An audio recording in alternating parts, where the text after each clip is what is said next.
So, Robert, how do you travel around Winnipeg? Well, I travel around Winnipeg using mainly my car. I have a small Echo 2001, which I've had for the past 13 years. I bought it brand new, and it's low on gas. It was the most economical or best environmental choice at the time, and because I've had it so long and I know what it's happening to it, I keep to use it. I keep using it. Originally, though, before I moved to Winnipeg, I used to, when I was in the military, and even when I was a teacher for a certain period of time, and I would always take my bike in public transportation because it was the most efficient means of getting around town instead of being stuck in traffic, and also a great healthy choice. And I get to my work, and I'd put my uniform on, or I'd put my business suit on, and I'd have a shower before because they'd always have those facilities. Here in Winnipeg, I find there's not enough facilities in order to do that wherever you're going. So you arrive, and you don't want to obviously go out in your business suit sweating it out as a road warrior. So I get to work, for instance, at the University of Manitoba, and there's absolutely no facilities in order to have a shower. You have to pay a monthly pass or the yearly pass at $250 in order to take that shower to use the gym facilities. And I don't like working out inside. I prefer the great outdoors, the fresh air, not recycled air. So since I've been in Winnipeg, I've been a little bit disappointed about the level of culture that they've developed here. And I think it certainly can change because there's lots of examples from around the world that have certainly gone out and done something different. And why do you think many people feel unsafe cycling on Winnipeg streets? I think it's the environmental design issues. So in the other cities that I've lived in, they've designed the streets in a certain way, either in the suburbs where there's a wide boulevard and there's enough space for the bikes to be on the road with the cars. In some places here in Winnipeg, simply you're driving along and you feel you're crunched in, and sometimes there's certain car drivers that don't pay attention enough, and and you feel you might get run over. Another issue is that often the roads are such poor quality that it's very uncomfortable. And what will you change at City Hall to make Winnipeg more bike-friendly within the next 4 years?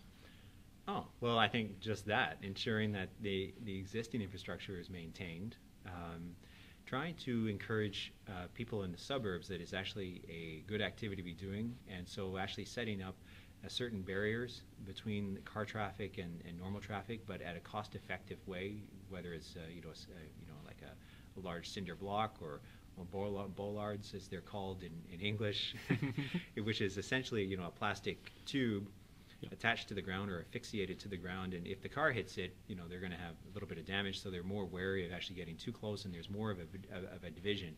Ensuring, for instance, that when we use paint, that it's a thick enough or a good quality paint that it's not going to come off after the first snowfall, which is often the case here. We apply a bit of paint sometimes someone gets hurt or someone dies on a bike here in Winnipeg, then we'll go around, we'll repaint the lines, instead of actually ensuring that it's a nice thick quality paint that's going to last for a couple of years. So just ensuring, for instance, those things are done at the minimal level, and then you actually have to look at city planning. So it comes back to how you actually plan cities, long-term city planning. So we've built roads in the suburbs where we haven't thought about those things, and these are recent roads, not even 10 years old, and yet we're miles and miles behind. So this is brand new infrastructure where we're going to have to wait at least 40 to 50 years in order to get to the point where we actually have to replace that infrastructure in order to do that infrastructure properly. And I think this is wrong. If you do city planning properly, you can actually incorporate all these things that make great cities, and not like New York or Vancouver, but good mid-sized cities like Edmonton or Calgary, which are already planning in years ahead of us. Calgary plans for 100 years into the future. Winnipeg, we do 25, and we're not even really following the plan too often. And what would it take for Winnipeg to be bike-friendly in all seasons?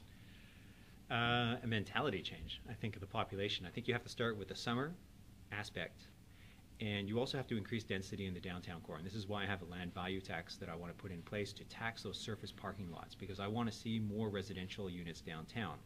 And the more people who live in the downtown core who then can use the car co-op, exchanging a car and get around town without actually owning their own car, walk around, and then start using their bike, the more that you actually create that culture, that critical mass that Winnipeg needs in order to, at least during the summer months, and then that will bleed over into other months as it goes along. And so, you have to concentrate initially, I believe, on the summer months to create that type of culture where people are really interested.